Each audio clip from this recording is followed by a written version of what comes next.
Before I begin my final chapter on Suharto, I'd like to remind you I'm not a historian. I love history, I've taught history, I'm very interested and fascinated by it. But I would like to put that caveat before. And if there are mistakes I've made, I'd love them to be pointed out.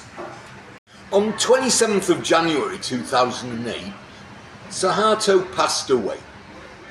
Coming from humble beginnings, Suharto's rule had spanned 3 decades, a period of profound transformation and controversy in Indonesia's history. Ultimately, there are 2 distinct sides to Suharto's 31-year rule. The first brought about unprecedented economic growth, centralised power, and of course promoted national unity.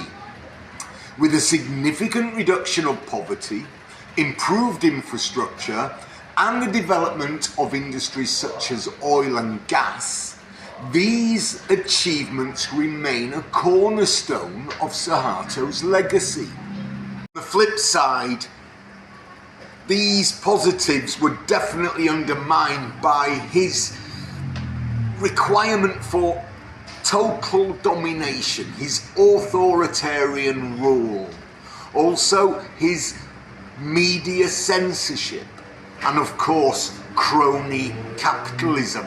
He definitely enriched his family.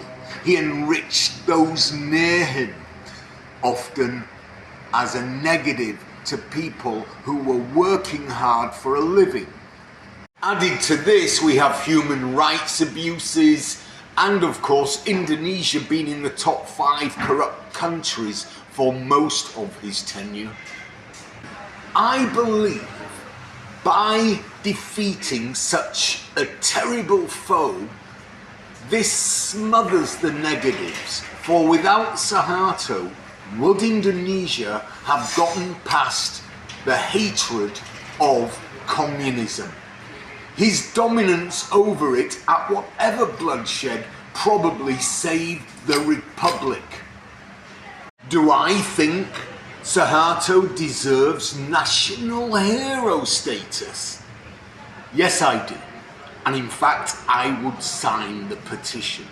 However, there's a huge stumbling block, and it's the criteria. There are 7 criteria to be national hero, and the 7th reads as such. It states,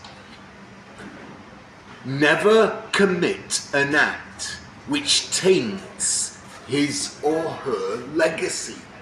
Now, if Indonesia is looking for perfection, Suharto will never gain it. Possibly neither will B.J. Habibie. But for me, 7 should be looked at, and believe me, there is no perfection. Suharto saved this nation and should be recognised for doing so. Istana Giribangun Mausoleum was the last resting place of Suharto next to his wife on the 29th of January. I'm going to leave the last words to Bamba SBY, the president at the time. He was there with over 500 Javanese to pay their last respects, and he stated thus. He stated, "We have lost one of the nation's last sons, a loyal fighter, true soldier, and honourable statesman. We say thank you for his great contributions to the nation and forgive his faults." Thank you for listening.